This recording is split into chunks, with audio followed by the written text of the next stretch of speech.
Your story matters, don't let it fade. When everything changed, you were made.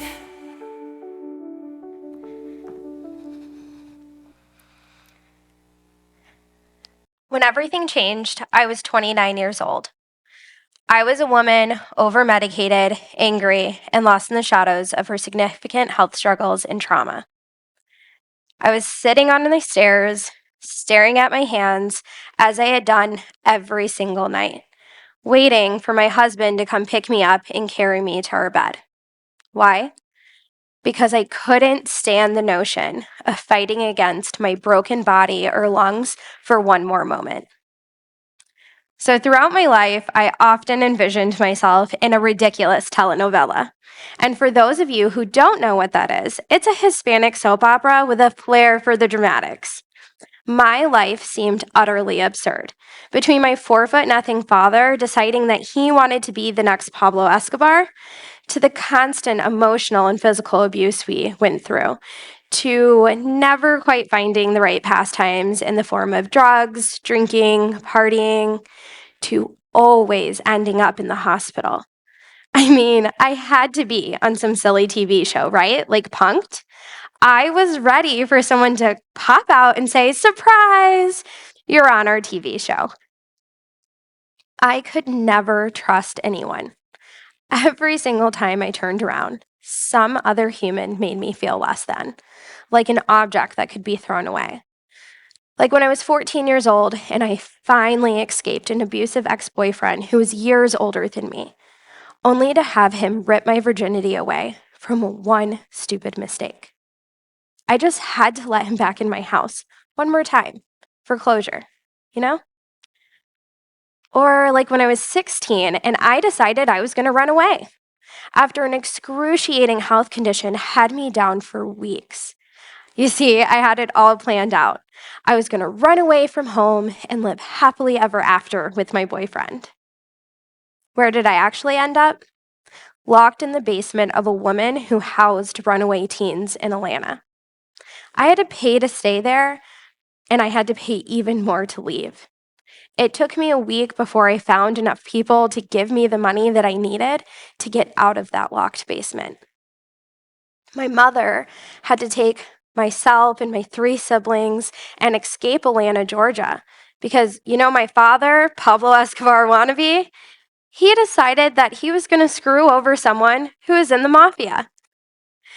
So we wound up in Mauston, Wisconsin, where I continued to make all of the wrong choices. I was the girl who slept with too many boys, couldn't keep a friend to save her life, had this giant chip on her shoulders, and was always sick. Throughout my life, I had all of these bizarre health conditions that left doctors scratching their heads. I felt so unseen. I was dismissed as dramatic. I was labeled by my health conditions, and when doctors looked at me, they just saw this attention-seeking little girl with a file plumb full and dismissed me. They sent me back home, and then they thought, dang, maybe we should have listened to that crazy-haired, tattooed, pierced girl, because here she is, back in our emergency room. I got married when I was 19. I was pregnant by 20 and divorced by 21 with a toddler. I ended up like every single woman before me had. Broken, divorced, angry, with absolutely nothing to show for myself. I spent years like this in unbelievable sorrow and anger and hurt and trauma, all of those things, until I found my soulmate. Now, did I greet him with open arms and a big smile? Absolutely not. I made his life a living hell. For years, I couldn't understand why he stayed with me, let alone loved me. I just kept getting sicker and angrier and bigger until that night at 29 years old when I was sitting at the bottom of my stairs. And there I was, waiting for him to pick me up and carry me to our bed, as he had done every single night despite the state of our relationship. There were times where the only physical contact I had with my husband was when he picked me up. So this night, he was the one who took the first brave step. He laid me down in bed, and instead of turning over and falling asleep like he would typically do, he grabbed my hands. And he looked at me with his eyes filled with tears and with fear, and he said, "I'm afraid I'm going to lose you. And I'm going to be a widower with our 2 kids at 35 years old." And I thought, look at me. I can't even climb up my damn stairs. Am I actually going to die? Do I even want to live? And the answer was a resounding yes. I did want to live. So naturally, I signed up for my first bluff mudder with the enthusiasm of someone who thought that mud was just a spa treatment. It turns out it's a 5-mile obstacle course that makes boot camp look like a walk in the park. I mean, who needs a treadmill or a gym when you can climb in and out of dumpsters or through barbed wire fence? I had never even walked 5 miles, let alone run. But there I was, 2.5 hours later, after vomiting several times, a whole lot of crying, and wanting to quit. I crossed that finish line, clinging onto my husband for dear life, bawling my eyes out, and I collapsed. I said I would never do anything like that again. And I remember in the beginning stages of me trying to make a better version of myself, the amount of times that I would feel myself shutting down, whether it was from the pain of fibromyalgia or the feeling like I was never getting anywhere. Like the time I was running as hard as I could, and there was my husband, briskly walking next to me, in a pair of his work boots and his jeans. I took the brave step of seeking therapy and confronting the trauma that had been my silent companion for far too long. And through that healing process, I discovered the transformative power of continued fitness, the nurturing essence of whole foods eating, and the grounding practices of mindfulness. These changes, they weren't just changes, they were keystones for a new foundation that I was building for a life that I deserved, a life where I could move freely, breathe easier, and embrace each day with gratitude. I became a testament to the fact that it is never too late to turn your life around, to step out of that darkness and into the light.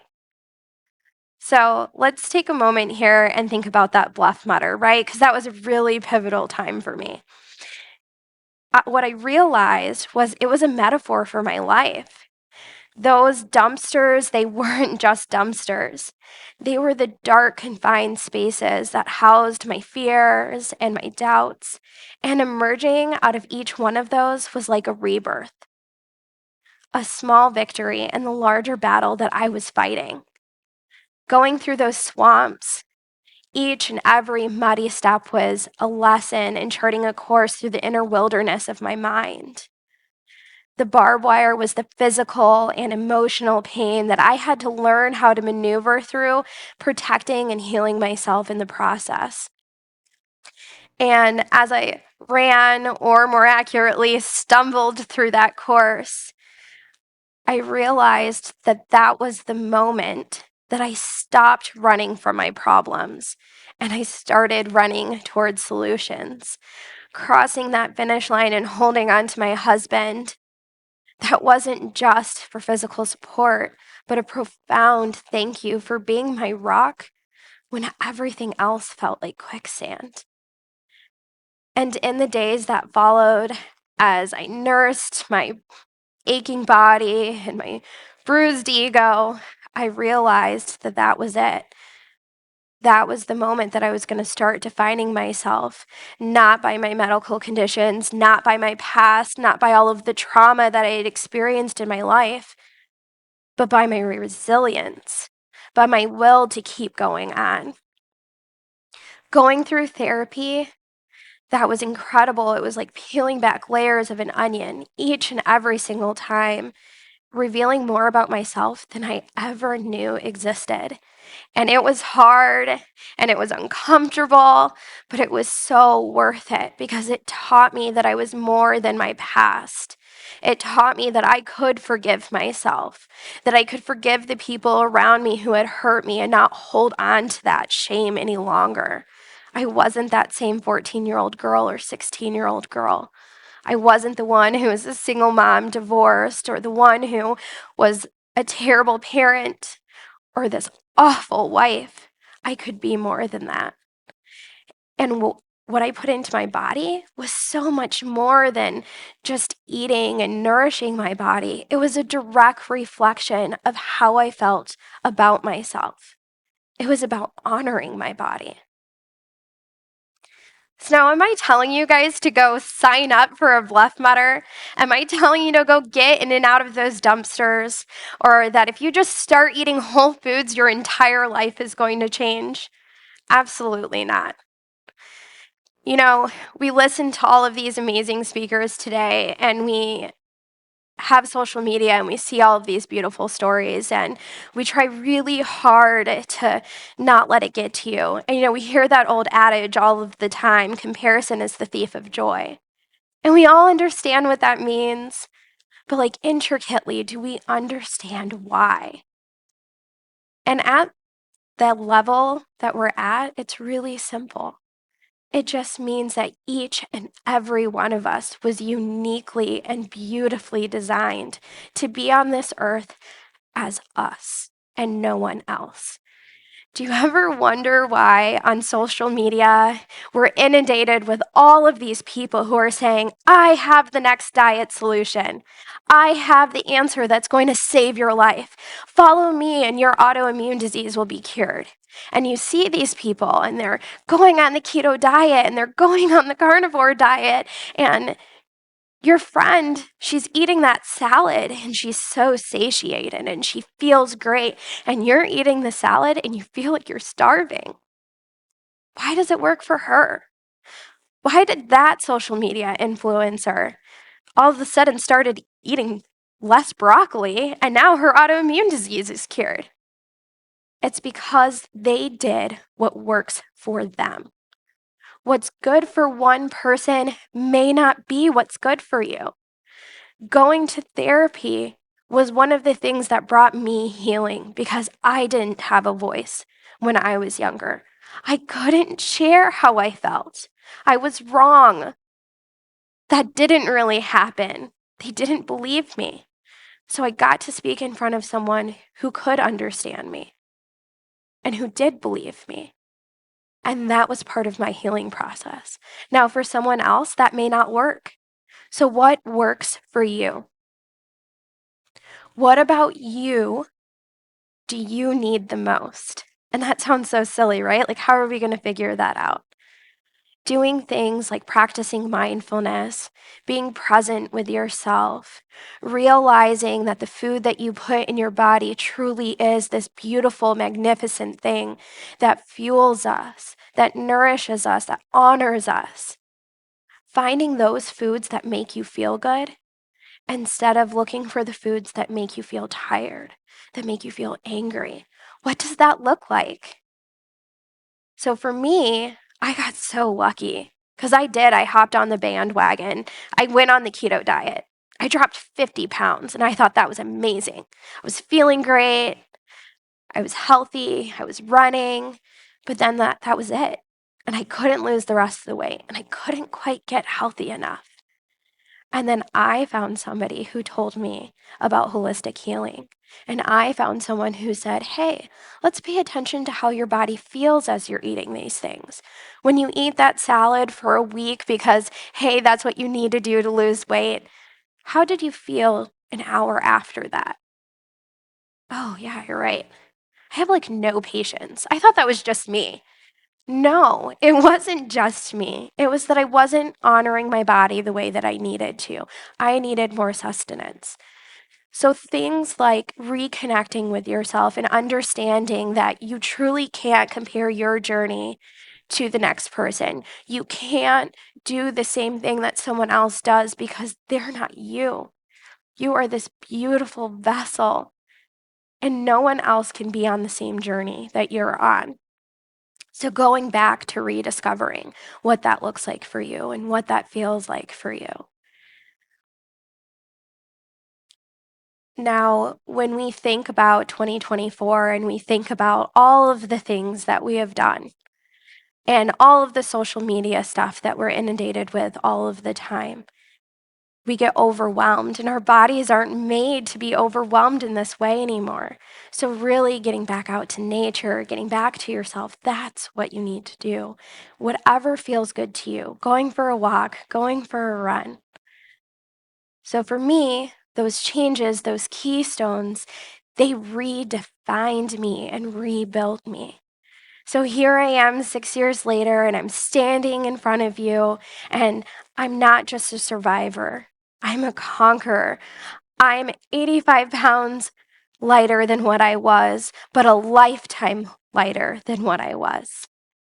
I no longer need medication anymore. I no longer have fibromyalgia. I no longer have severe asthma, but it took me 6 years of discovering who I am. So, if I can leave you with one message, it's this: the path to wellness, to vitality, it's there for you.